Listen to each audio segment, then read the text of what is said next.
afternoon. My name is Manny. My name is Kobe Baylock. My name is Keyondre. Today is Tuesday, April 28th. We're going to talk about Dre Scott case in the news today. One of the most important cases in the United States was the Dre Scott case. The first case was found. It was first filed in 1846. Dre Scott, he was in his late 40s when this happened.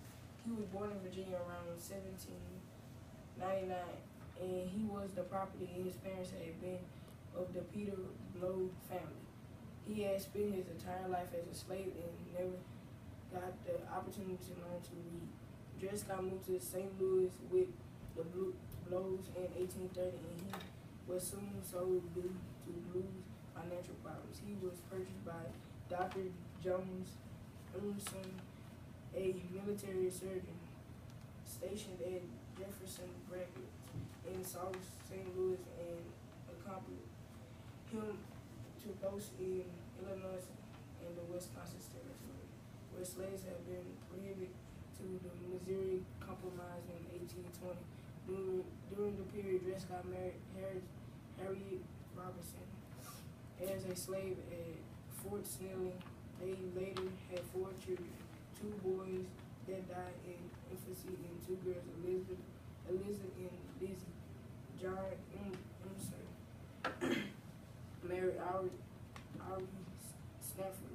During a brief stay in Louisiana in 1842, the Scotts returned to Dr. and Miss Emerson to St. Louis.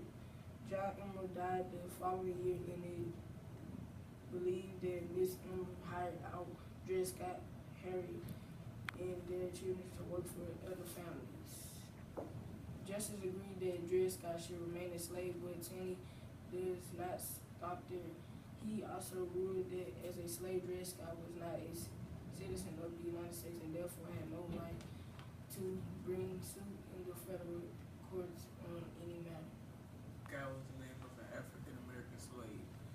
He was taken by his master, an officer in the U.S. Army, from the slave state of Missouri to free the state of Illinois and then to free the territory of Wisconsin.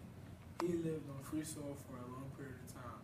When the Army ordered his master to go back to Missouri, he took Scott with him back to the slave state, where his master died in 1846. Scott was helped by abolitionist anti-slavery lawyers to sue for his freedom in court, claiming he should be free since he had lived on a free soil for a long time. The case went all the way to the United States Supreme Court. The Chief Justice of the Supreme Court, Roger B. Taney, was a former slave owner from Maryland.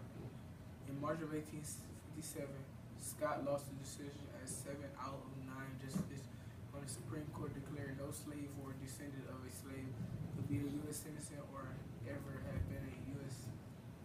citizen as a non-citizen. The court stated Scott had no rights and could not sue in a federal court and must remain a slave.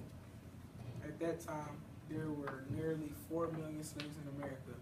The court's ruling affected the status of every enslaved and freed African American in the United States.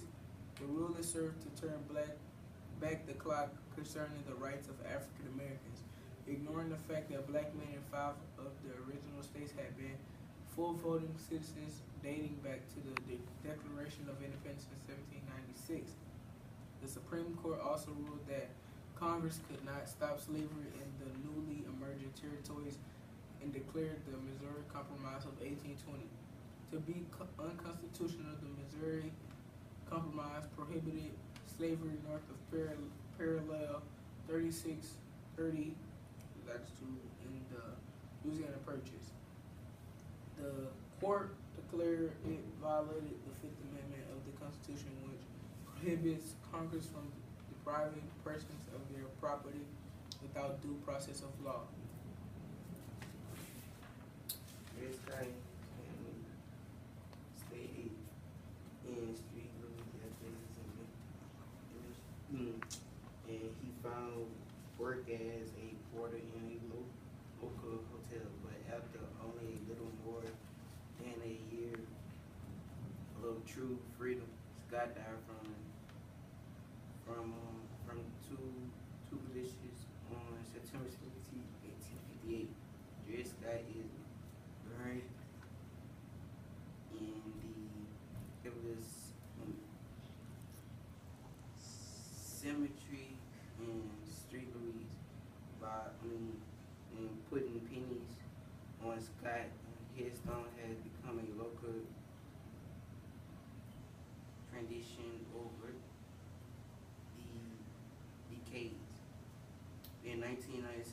Scott and his wife adding the words amendment to the Street Louise Walk of Fame. The case.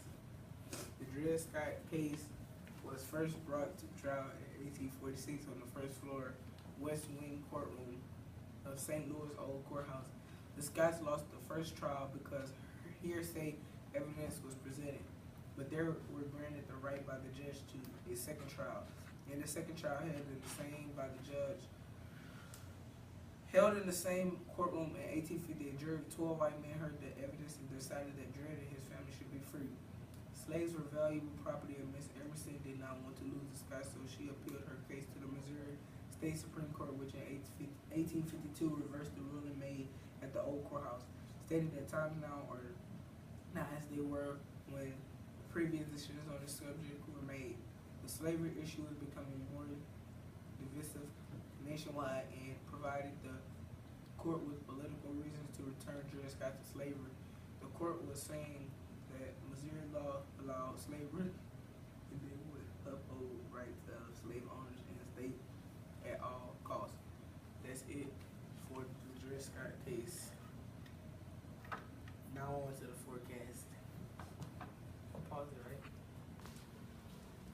Today's forecast, slightly sunny, with a lot of rain and A little thunder. Storms on the other side of town. And today's high is 75 and low is 55, 4/28, 2015. Tomorrow's high is 65, the low is 46. And the 30 is supposed to be 56, and it's supposed to be 32 is the low. But if you have a jacket, you can put it on if you go somewhere. And on the first, which is going to be the first month. Oh my God, the first day. The high is going to be 76, and the low is going to be 43. And that's all today on Kobe's, Manny, and Keyondre's news.